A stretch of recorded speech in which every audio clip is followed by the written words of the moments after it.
Welcome to the Experience Darden podcast. I'm your host, Brett Twitty, and you are listening to a new episode. On this episode of the podcast, I'm excited to share my recent conversation with Devon Page. Devon is a second-year student in our Full-Time MBA Class of 2023, and he is also the president of the Parents at Darden student organization.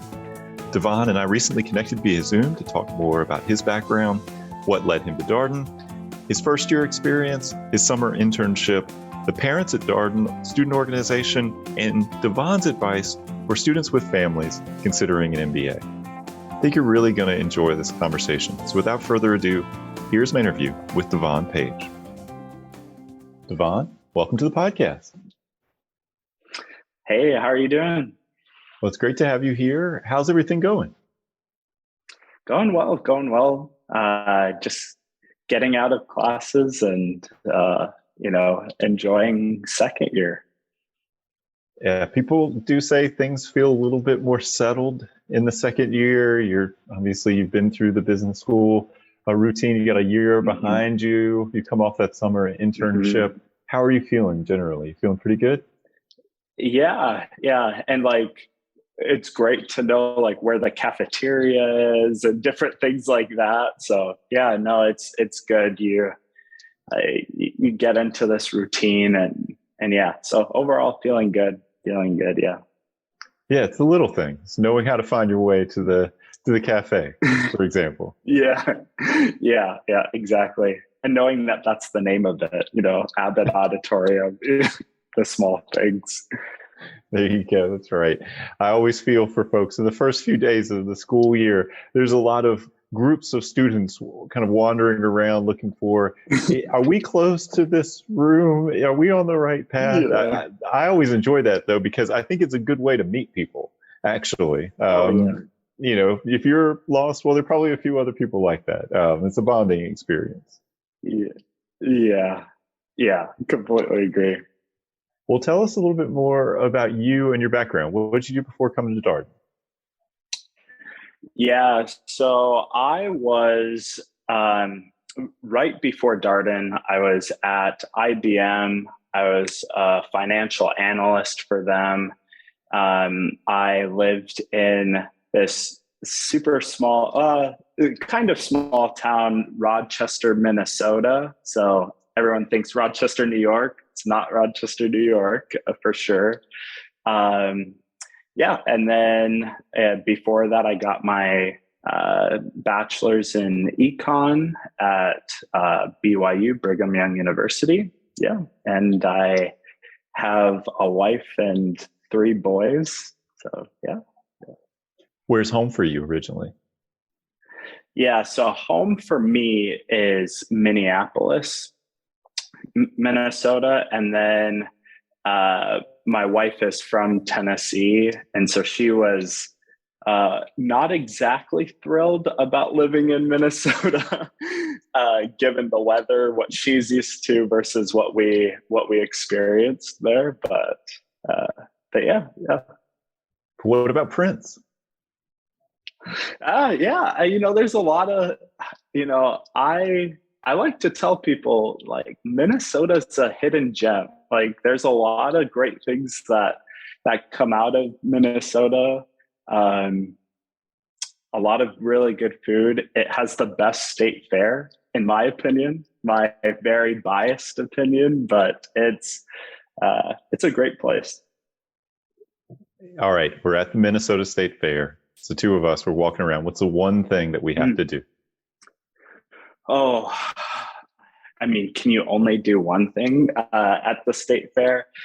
I'd say the beauty of the state fair is that they have literally any type of food that you can imagine and stuff that you would never even think about. So you can go and get a deep fried butter if that's what you want. Sounds disgusting, but you can get just about any food imaginable. So just walking around and being I would have never thought of eating that before. Let me try it. Is always just a really fun experience.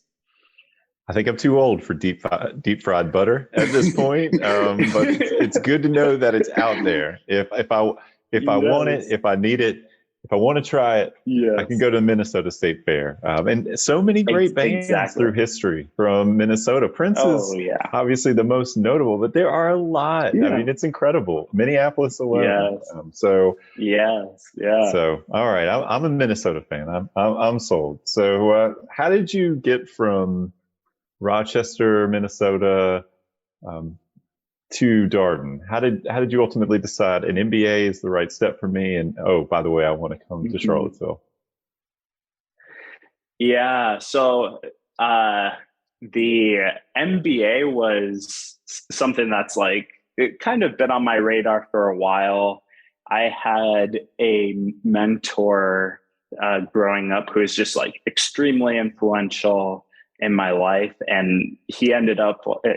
I find out a little bit later that he got his MBA, and I kind of just like wanted to follow in his footsteps, type of thing. So then there was that. Then on top of that, when I was at BYU at my last semester there, I had already accepted a full-time job going to IBM.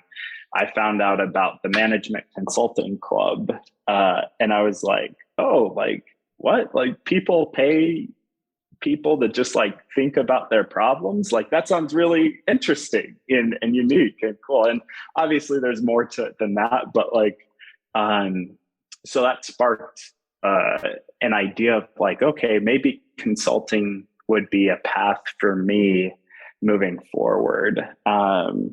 Yeah, so anyways, then I did a couple of years at IBM, and then I started like uh, my search for schools. And um, honestly, like Darden was not on my radar until like very late in my like application process. And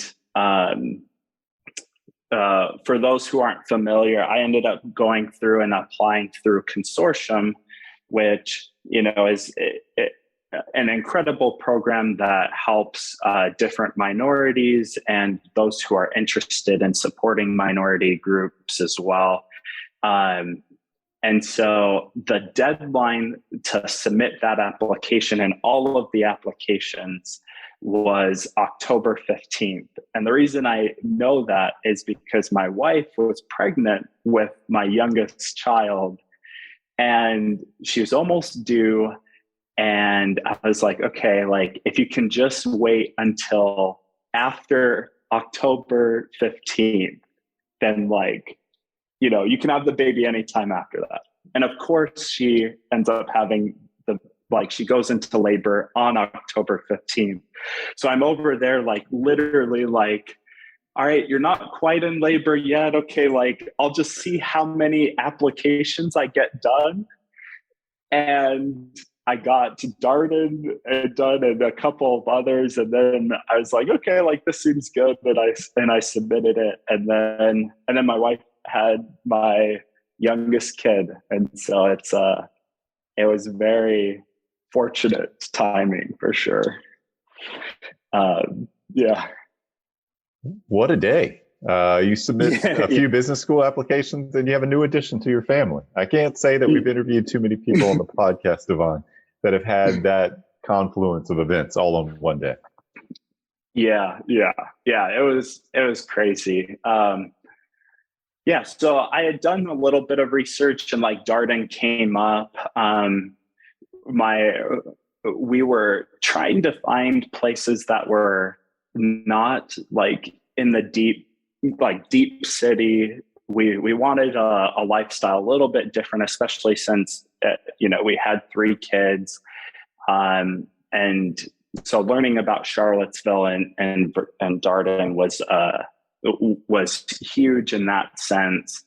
And then like meeting and talking to person after person and the type of community that there was. And I can go into more of like why Darden, but like that was definitely one of the biggest factors for me of like, okay, like this is a place like for my family wise of like a great setup for us And then also like the people and the program. It was a great match there. I appreciate your note around it being a family decision, because I think that is unique for students with families. Everybody has to feel like for this couple of years, this is going to be a good situation for us. Yeah, absolutely. And it's like,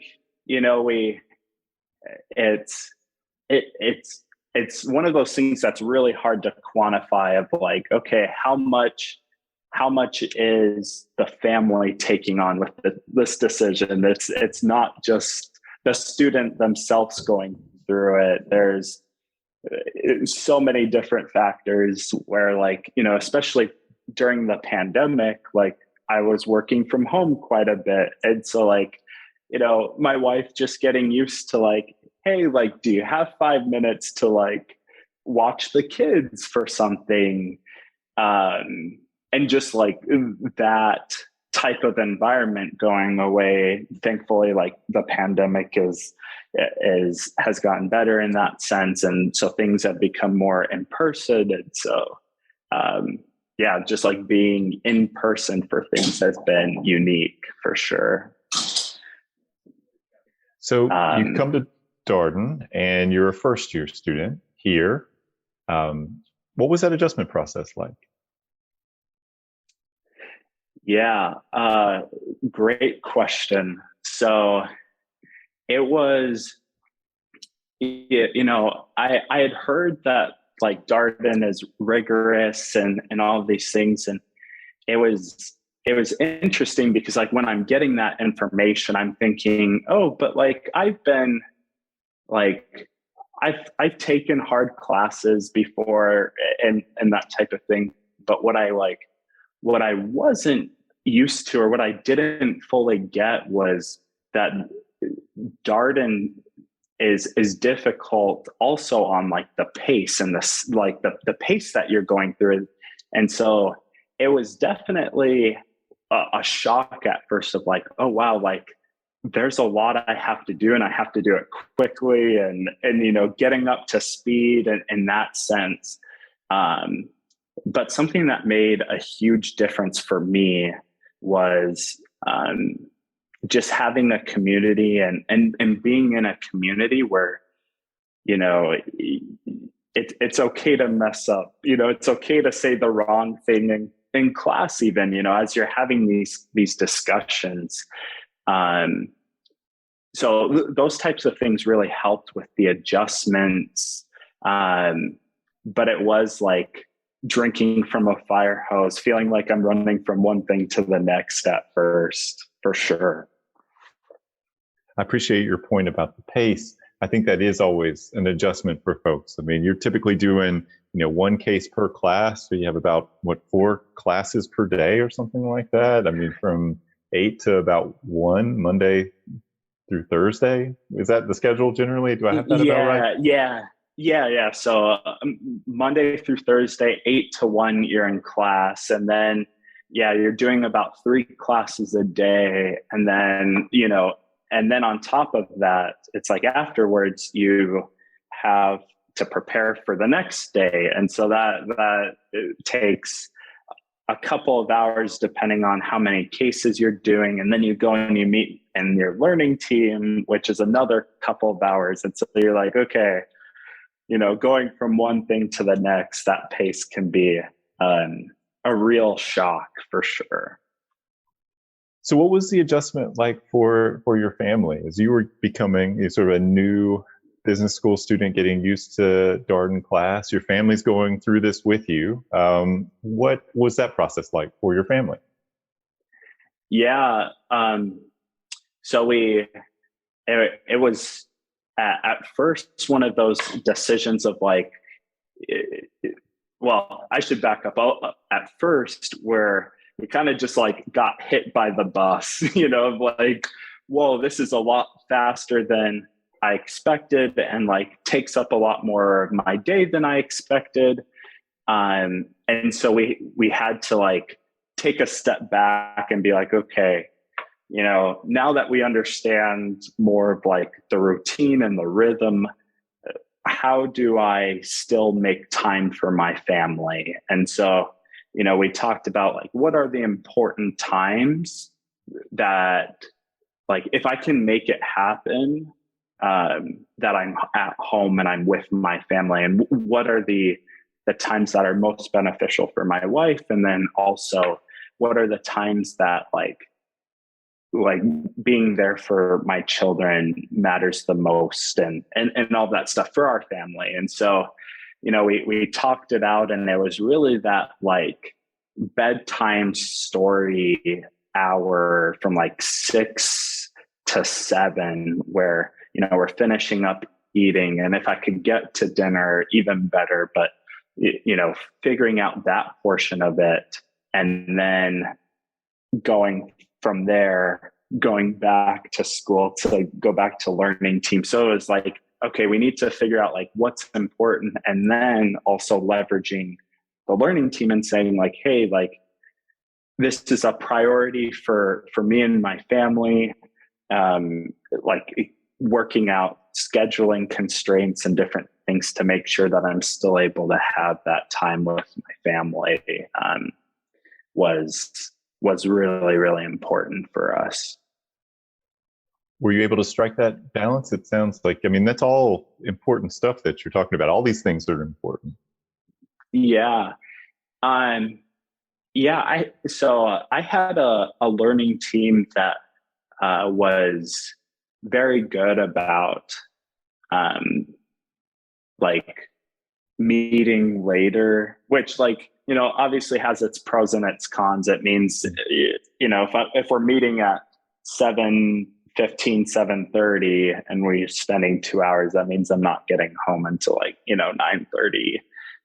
So like there's definitely like that side of it. I'd say there were weeks where like I just like couldn't do it, but I'd say overall it worked out, and I'm grateful for my learning team for being willing to work with me, and they understood. I was the only one with children, and they were definitely willing to be accommodating for when we could make that work. And then there were times where, it really wasn't going to work for them. And since they had done so much for me, it was kind of like this give and take. Like I can't win all the time, but overall we were willing to work with each other to make it work. So you go through the first year, you mentioned this interest in consulting, management consulting, the idea of getting paid to think about other people's problems. Is that what you decided to recruit for? Yeah, it was. And I did, I went through the process, and I honestly found out that I liked it even more than I thought I would, as far as like, one of the beautiful things about interviewing for consulting firms is that you do these case interviews where you're able to they give you a problem that you haven't seen before, and you kind of go through it, and you're working with the interviewer to work through this problem together. While, maybe in the moment, or like as you've done like your 20th case, you're not like as in love with it anymore, but I think it's a great part of the overall interview experience of getting a gauge for like, is this work that like I would actually be interested in? And so like going through that process, I was like, yeah, like I really enjoy like this concept of like, I've never seen this before, and like still being able to like work through and take in information and just like learn from it and be able to apply it in a way that gets us to a solution. So I did do that, and I did my summer internship at BCG in their Dallas office. And then there was a surprise twist, I should say, where the company opened up a Nashville office, which is where my wife is from. And so I ended up transferring over there as well. So anyways, a lot of like really amazing things ended up working out in my favor for that. Well, I'm glad that that worked out. Sometimes when we talk with folks about that summer experience, it gives them some clarity on the experience that they've had as a first year student and the things that they've learned, and maybe even a deeper appreciation for how much they've learned over the past year. Was that your experience? Yeah, it was. It really was. And it's like there's the like skills and different concepts that you build off of from core that like are directly taught to you. But then there's also just like benefits from the case method in general that are like indirect. For example, like being able to come in, like, you work on these cases that are in industries completely foreign to you. And yet, like in class, you're expected to be like knowledgeable and say intelligent things about these topics that you had just learned about a day before. And so by like that type of skill of being able to ramp up really quickly and learning about industries that you had never thought about before, like directly helped with this summer internship where, I was working on a plumbing manufacturer, and it's like, I've seen plumbing before, but not any, like nowhere near a subject matter expert. But being able to like learn and ramp up quickly and ask questions to gain the needed information to move forward was definitely something that core had helped me with. So you come back to Darden, your second year student. How's your second year been thus far? I know it's still early. Here it is September. You're about a few weeks in at this point, but how's second year going? Yeah, so the second year is really interesting because as a first year, you see all of these different events that are going on, and you kind of just like intake. You're like, oh yeah, like I'll go to this event and this and this, and like, along with like recruiting and classes and all those things.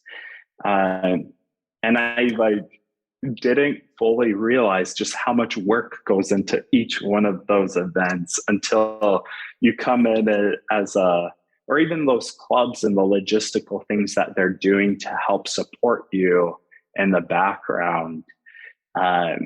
And so coming in and being a leader of one of those clubs, it's been a lot, and it's also been like really rewarding in a lot of different areas. And so I'd say, like, as far as second year goes, like the amount of responsibility that you take on can be a lot of work, but then also really rewarding. Yeah. You're right. That second year, at least here on the podcast, we've come to understand it is a time when students are taking on more leadership responsibility, getting involved, leading clubs and organizations. And you are the president of the Parents at Darden student organization. Now, I will note, Devon, we started out before we even kicked off the recorded conversation. I said, this is an organization that seems new to me. And you said, absolutely. So tell us a little bit more about Parents at Darden. Yeah, so it started, I'd say maybe 2 years ago. But like 2 years ago being like the first 6 months was literally just like them getting through this whole like process of like, okay, yes, we will be a student club. Yes, there's enough interest, all of that stuff. So really the first year of it being like fully functional was this previous year. And then coming up on now my year and being able to expand some of the things that we've been doing. But the organization really started from an insight that parents have unique needs and unique challenges and different things, and just being able to balance all of the different parts of life. And like we talked about before, that the family is directly impacted both positively and negatively from the different things that go on at Darden, and feeling a part of the community. And so this group was created to be able to provide support to both the students who are parents, those who are the partners of those students, and being able to bring in a more kid-friendly environment, while at the same time providing education and opportunities for people to understand what it's like to be a parent. And so like, that's like our goal and what we hope to accomplish. And anyways, so that's a little snippet of parents at Darden. And students get involved in a lot of different things in their second year. How did you decide that I would like to be a leader of this organization? You're president of Parents at Darden. How did you decide that you wanted to put your time into this organization? Yeah, so it was like a three-part decision. One, I wanted to be able to make a difference, and there were lots of different opportunities and different places that I thought I might be able to put my skill set. And it being such a new club, I thought that there was lots of opportunities to grow the culture and start programs and different things that might be beneficial.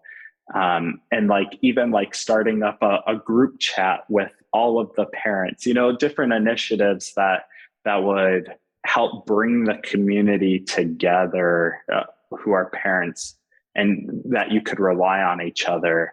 And so I saw that as a need and an opportunity for us to grow.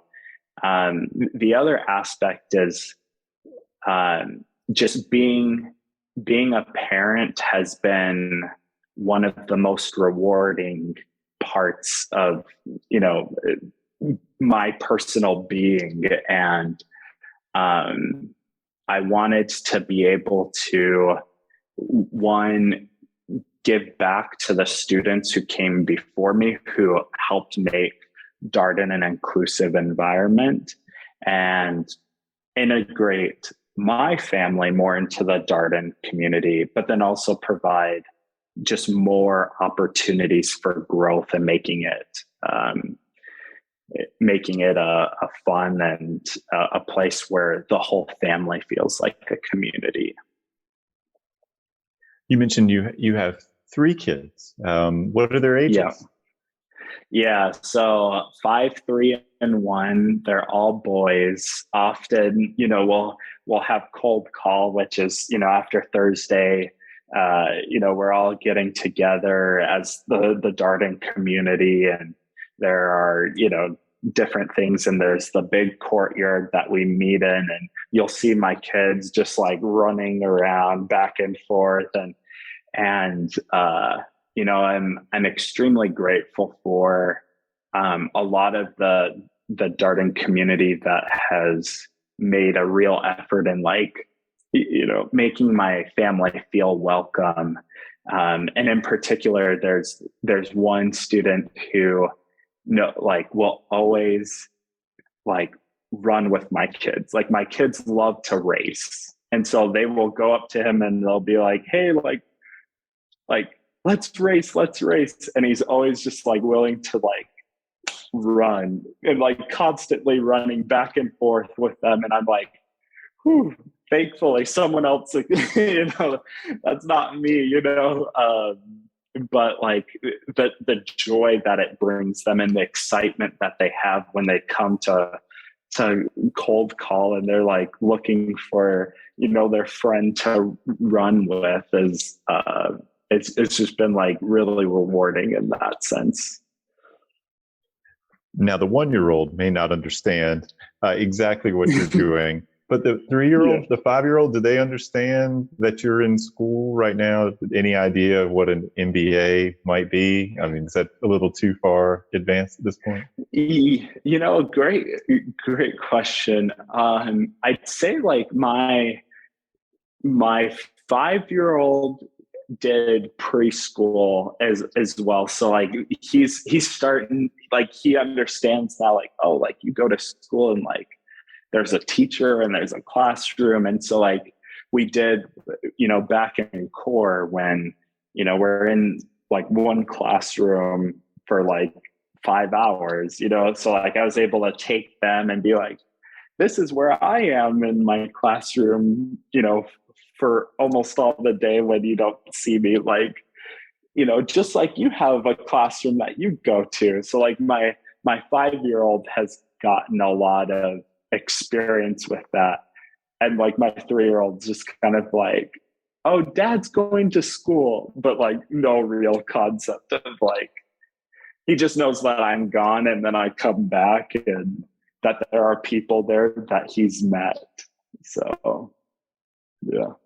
Well, you mentioned Parents at Darden, a newer organization, and you felt like there was a fair amount of opportunity to have some impact here. What are you looking forward to with Parents at Darden in the coming months? Yeah. So one, we're about to have this Saturday our welcome social, and so like one of the things that can be difficult about being a parent here is you spend so much time at Darden and doing, all of these different activities or schoolwork that like deciding to do some of the other social activities, it can feel like a huge trade-off. And so I like providing opportunities again for just like your family to come in and be a part of it. So we're really looking forward to this welcome social where we'll have all of the families there, and we'll be able to like know like, oh, okay, like you're a first year family, and just like again building upon that community of people who have sometimes very similar challenges and people that you can look to as a resource. So that's one thing. The other thing is just I'm looking forward to getting to know more of the first years and providing that support for them, and understanding like where their needs are and what are some of the things that they're going through and all of that stuff to be able to better help them. And so we'll have like surveys going out, and we'll have like, in very informal chats to be able to just like better get to know the first years. So I always look forward to those like informal chats and different things that we do with them. Are there other things in your second year that you're excited about? Maybe an elective or two that you're taking, other activities? Yeah. And so actually, somewhat related to the club, I am doing a starting new ventures class right now where the whole class is literally just like, okay, like we'll teach you some things, but really it's like, all right, you're here to build out a business or start a business. And so something I've been really interested in is providing opportunities for entrepreneurship with kids and like teenagers. And so I've been working on that. Actually, tonight I'll be going and doing my first like practice run with some teenagers that I know, and being able to like go through that process and get feedback of like, what did they like? What didn't they like, to build out a more robust program for for teenagers and kids to be able to experience entrepreneurship and act and do stuff. So I'm really excited about that. Why is that something that you're passionate about? Is there a story there? Yeah. So, kind of, there's going back and as I was thinking about where I grew up and a lot of like people who around me in my community that just like didn't have a lot of the same privileges that I did. And talking with my wife, where like her family is very much like entrepreneurial and like, you know, like she was doing like 5 different like her own businesses in high school type of thing. Whereas like I thought like you couldn't make money until you were 16 and you had to like go work at like the Pizza Hut down the road type of thing or whatever.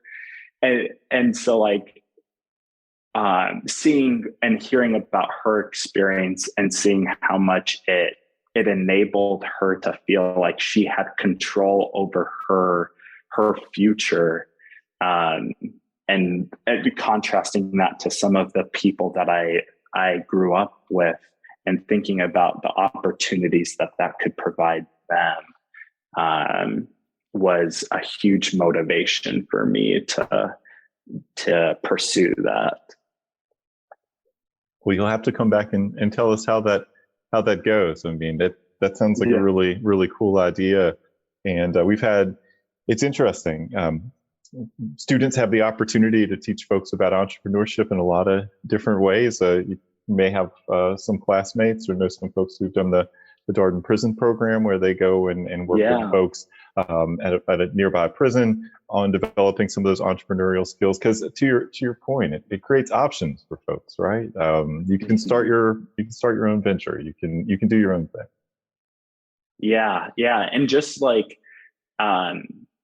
it's incredible the amount of like self-confidence and like just like empowerment that you feel when you're like, I like this was nothing, and then like I built it out and I did something and I was able to, you know, sure, make money, but also like I created something that like other people liked and wanted. You know, I think that there's this power that comes of knowing like, one, I can create my own future, and then 2, like I made this, you know, and so I think that can be really powerful for people in lots of different environments, really for everyone.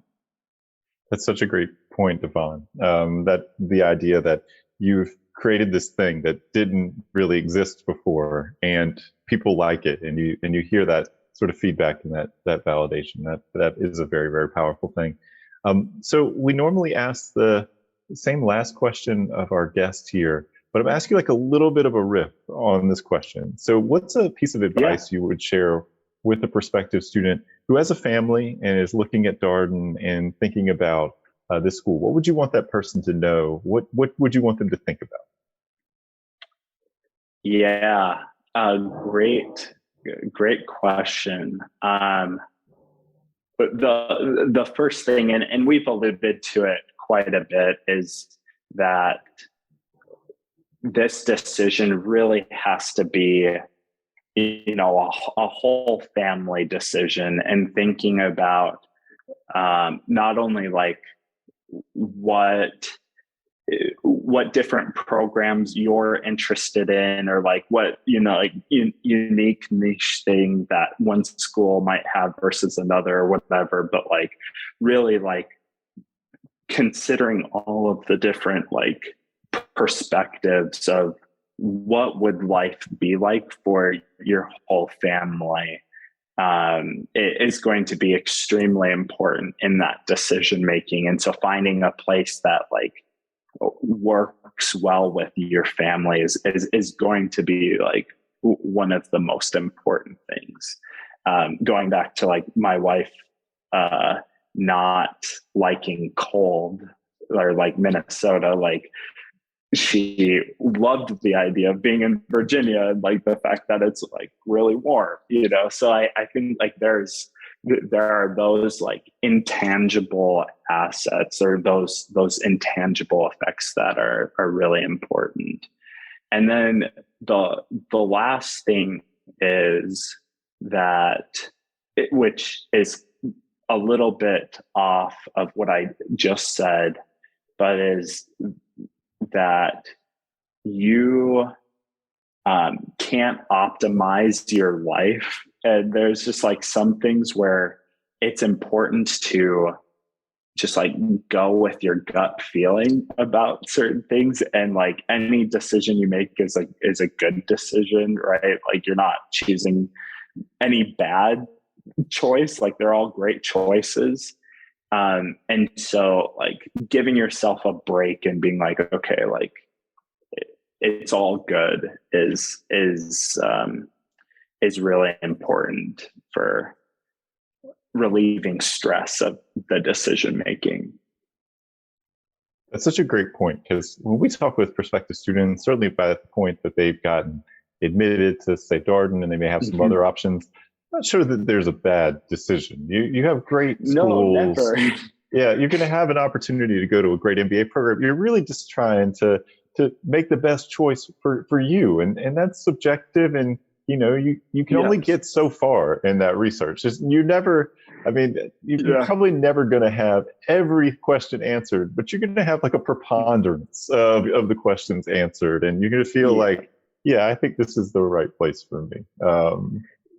Yeah. And there's always this like, oh, but like, what if I'm missing out on X, Y, Z? Or what if I had just talked to like 3 more people, then maybe I would know more. And it's like, again, there's a lot of unnecessary stress that we put ourselves through. And it's like, it really will be okay no matter what. And you get to a point where you just kind of have like this like gut feel of like, yeah, like this is where I can see myself, or like, this is where I think fits the best. I'm not sure.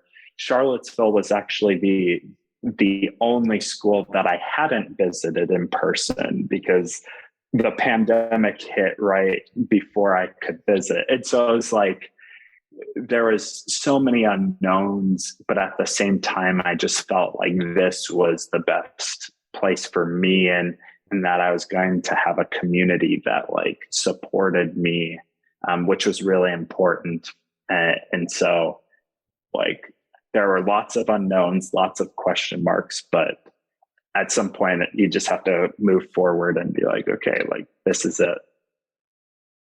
One of the things that you've mentioned here that I think is very true about this decision, and it may not be the most comfortable thing to acknowledge, is that as objective as we want to be in life when we're making these major decisions, intuition, just your feel for a place, still plays a very big and important role. And there's not much you can do about that because you got to listen to that, right?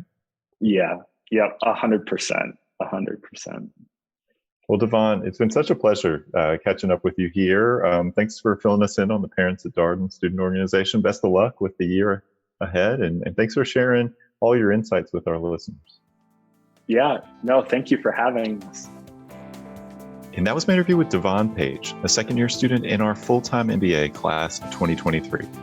As always, if you have any comments, suggestions, requests, anything you'd like for us to cover here on the podcast, we're all ears. We can be reached at Darden, that's DARDEN, @virginia.edu. Till next time, stay safe, be well, and thanks for listening.